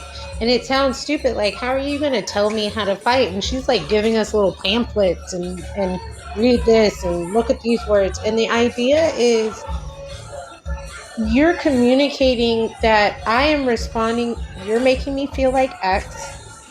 It's Mhm. triggering Y. So I need this. Mhm. I need Z from you. And your Yeah. partner is supposed to say, got it, get it, good kind of idea, and let me respond Mhm. back to you on what I need. Mhm. Our couples therapist told us the difference between criticism. There's criticizing and then there's a request. If I just Mhm. bitch at my husband without also telling him how to fix it, I'm now just criticizing you. And nobody likes to be fucking criticized. But if I say, Mhm. hey, this bothers me, could you? And I follow it with something that he can do to make it better, that's a request. I'm setting you up for success and also not setting me up for failure because I cannot Awesome. expect me from other people and I cannot sit here and assume people know how to treat me. Now, if I set those They don't. boundaries and you're a habitual line Mhm. crosser, then you got me fucked up. But Mhm. it is it is my responsibility. It's my responsibility to communicate that with you and to make you Yep. understand. Yep. My husband didn't live my trauma. So if I don't explain Mhm. why this particularly sets me off, then it seems out of nowhere. There's no context. How can he Yeah. he Right. hear me when there's no context to it? If I may, No, you I just good. recently Mhm. gave Go ahead, up man. on my relationship that I wanted to be engaged and married. Mhm. I actually wanted that. I was done with, Mhm. giving my heart another opportunity to be entangled with another, and I was and with many at one time. But at this Mhm. point in time in my life, I wanted to be with this one woman. She had my son, my first son. I've never had a son. I have two daughters, and he's my first son. Oh. And I wanted this to be the one and only for all time, infinite. Mhm. Mhm. Like from this life to the next life, I want to meet you. I want to see you again. Mhm. And when when time came when there were multiple challenges, she didn't approach the bench as she should and say, Yeah. "Hey, Mhm. I know that you're feeling some type of way. You're hurt. I can see that.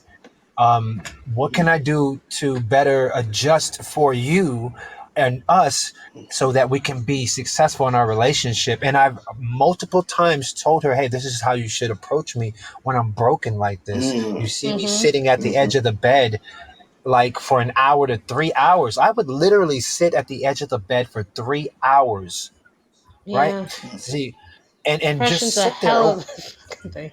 Right, like you see me, you're walking in and out of our room. You see me. Sometimes you'll see me with tears in my eyes, Um, Mm, and her thing was she never had the right words to help me heal from something Yeah. she did to mm, me, or Yeah. something mm, So she's lacking of.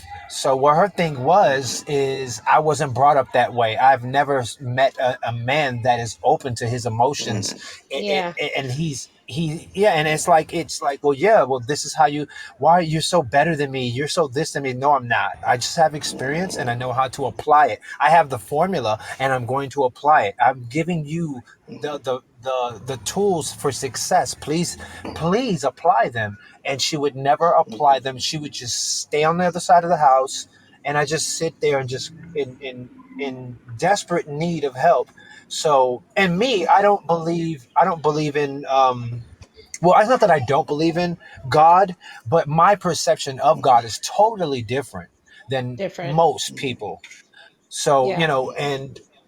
and so dealing with that, and her being a diehard Christian, and her beliefs, we would bump heads many Yeah. times, many Yeah. times. But That my bump head would be like, me bumping heads with her would be like, hey, well, yeah, I get that, but Jesus doesn't want you to praise him. Jesus wants you to do what he did. If not, get the formulas and start applying it, and look at the Bible as a manual. And don't look at it as yeah. something for help. It's not for your personal help, but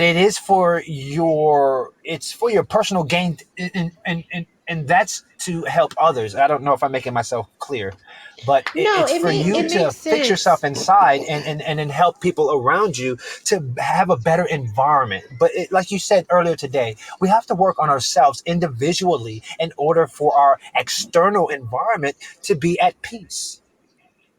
Yeah. Yeah, and honestly that's the biggest thing. I will say my husband didn't understand my depression for many years. I'm not a sit on the end of the bed. I will be in my shower for 3 or 4 hours kind Oh of my depressed God, person. that's me I too. sit. I love the showers. Oh, depression in my shower is my shit. Hey, Anyway, here's a I wish warning. my funky If butt I'm would in the take a shower, shower. what? I if let it Wait, ride. No, because when I get no. depressed, I just no. Because when I get depressed, I just stay in the bed all day. Oh no, I'm I'm naturally in an the shower energetic in the bed. person, and I Yeah. can't. I don't know. I don't even No. take shower. I will go.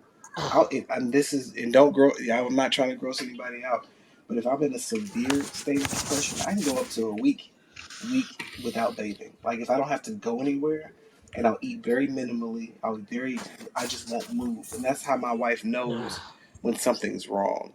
I No, just the get shower stuck. is my I mean, I will be in the shower running, laying in the tub for like 2, 3 hours. That is my comfort zone when I'm when a woman depressed. asks And me that, when a woman asks me, what signs should I look for when I know I'm doing something wrong or I'm not doing what I should?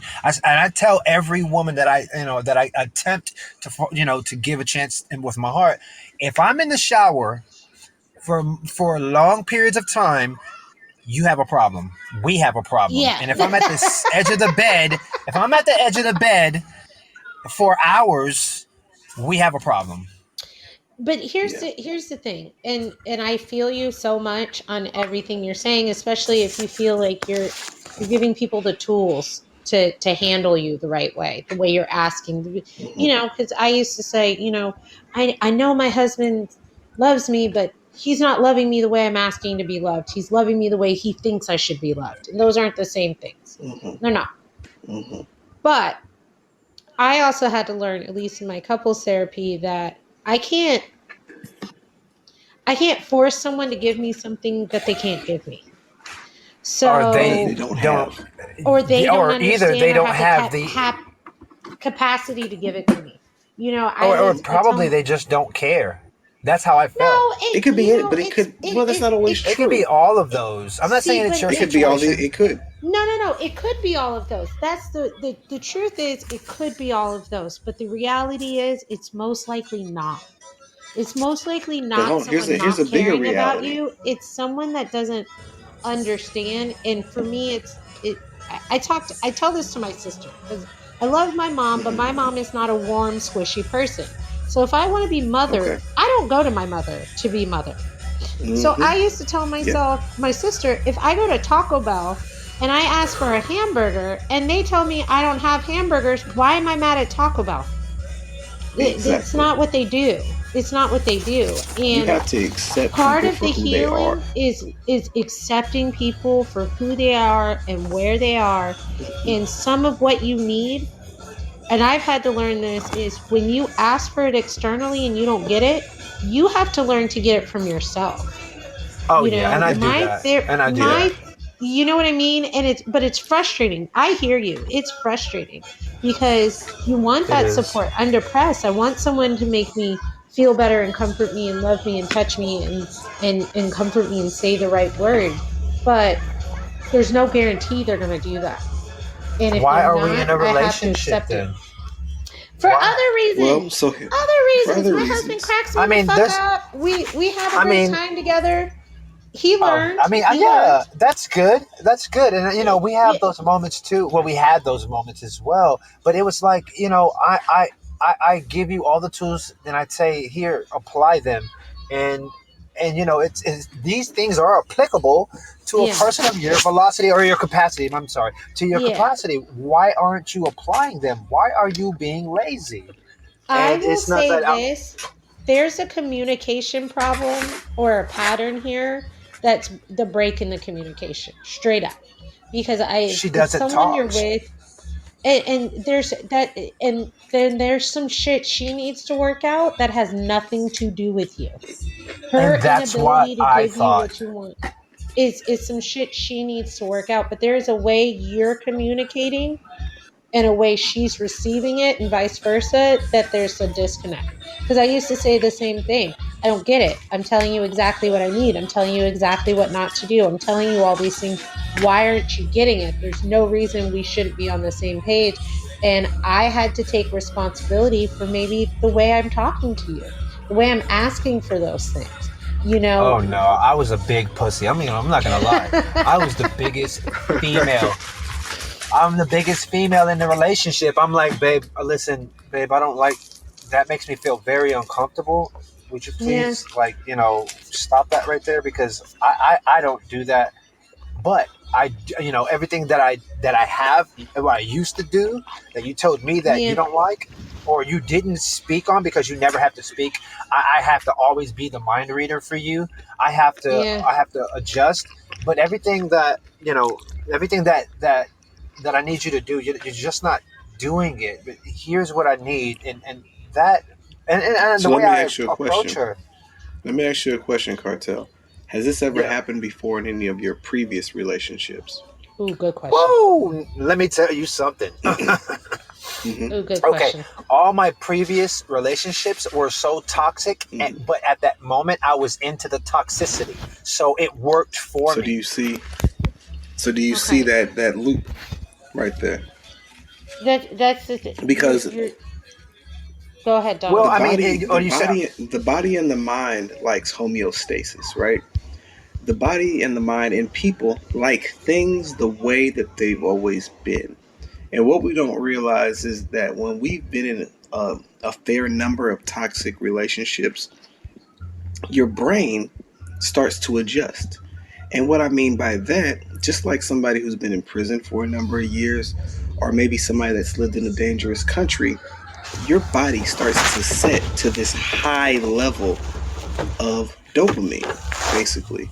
And so if you're in toxic relationship after toxic relationship, that dopamine triggers your sympathetic nervous system, increases heart rate, pupils get smaller or bigger. I can't remember which one, but it mimics love or what we think is love on TV. So then when we enter another toxic relationship, all those things happen and you think that you're in love, but in reality, it's your body sending you a warning signal that this is about to happen again. But we misinterpret. And so we keep doing it, we keep doing it. And if you keep doing something long enough, it becomes a habit. Well, at some Mm-hmm. point, we get tired of living these toxic relationships and we go and get a quote unquote normal relationship. Well, there's a problem with that. If you've been dating a certain type of way for 20 plus, 15 plus years, you've gotten really good at a certain type of relationship. And then when you get in a normal relationship, you actually are at a loss of how to function. And what you'll do is you'll insert chaos because it gets you Yeah. back to the level that you're used to. Used to. And we never think, oh, it's all these people that I picked. It's all these people that I picked. Yeah, that you picked. Because Yeah. even though we can't control who comes into our life, we do control who stays. And then, Yeah. so if you start looking at things from that lens, you're like, oh shit, it's been me this whole time. Because I was allowing these people who exhibited these traits to overstay their welcome. Exactly. Yeah. But I mean, Yeah. honestly, for myself anyway, is a lot of times is, Thank you for that, though. Thank you. yeah, is understanding where Absolutely. that not everybody is going to give you what you need. And at the end of the day, the person that needs to give you what you need is yourself. You know, I love my Yeah. husband. Absolutely. I joke all the time about it. I'm like, oh, we're not two halves. We're not two halves that make a whole. I'm a whole ass person and you're a whole ass person. And we're two whole ass people that decided to do life together. You know, Yep. you're not my other half. I'm a whole person with or without you. You're my partner who I want to do life with, and people don't want to think about that, and we do put all these expectations. You know, I put for years I put expectations on what my mom's supposed to be, how my mom's supposed to respond to Mm-hmm. me, and Yep. that was constantly setting myself up for failure. For If I'm disappointment. expecting for Yeah. disappointment and failure, I'm going to be disappointed because that's not who she is. And I think that's why you have to accept people for who they are and where they are. And it's not your That's true. responsibility to make them Absolutely. better or to make them do better. It's your responsibility to protect your peace and be the best version of yourself in the hopes that everybody around you will also elevate with you. Because otherwise, you're expecting you from other people. I can't Yep. do that. So I got bad news, y'all. I got bad news. The show cuts off in the next 3 minutes. Okay. It only goes for 2 hours. We surprisingly have been on for an hour and 57 minutes. Holy shit. Yeah, it just flies by because it's Yeah, such, this has been really therapeutic for me. I love talking yeah, to you guys. yeah. Thank you so much for being a guest. I've already showed you the picture. I actually have a different picture I might send you I mean, that I surprise me. designed I'm for this. excited. I can I'm surprise you. I excited. can surprise you. I'm excited. And I Thank really you. want you to read that book when you Yeah. get a chance. The Body Keeps the Score. I think you'll Okay. really enjoy it. It's hard. It's hard read. Perfect. That's what I like. It's right up my alley. You got to read Codependent No More. It's not just for I already got it relationships, written. people. Okay. Hey, look, send me that link too. I want to get that book on my Amazon. Absolutely. Okay. Absolutely. I'll send it Thank to you. you. No, thank you. Thank you. Thank you for Thank you coming for on. letting me Thank be a you. I really guest. appreciate it. Thank you for Yes. letting me use Thank you. profanity. Thank you for letting me use profanity. This was wonderful. Have me Yeah. anytime. I appreciate this Yeah. podcast, and it's definitely like we've talked about before. It's definitely refreshing to hear males be in touch and honest with their feelings and emotions and mental health, because we don't do Oh enough yeah. Thank you focus for on that. mental health. So I Thank you. appreciate Well, you. Thank you so much. Already, man. you're Thank you welcome. guys. I really do So appreciate you guys having me too. Absolutely. Thank you for your insight. he's gonna be a guest. He's gonna be our next guest on the 3rd of Okay. October. Cool. So not next Awesome. Saturday. I mean, not next Sunday, but the next Sunday. I'll be having Cartel Vega back, and we'll talk some more about life and get it in and see what happens. All right. All Thank right. you so much. All Bye. right, everybody. It's been Bless. real. I'll talk to you all later. Namaste. Be Talk to you blessed, later. people. Bye bye.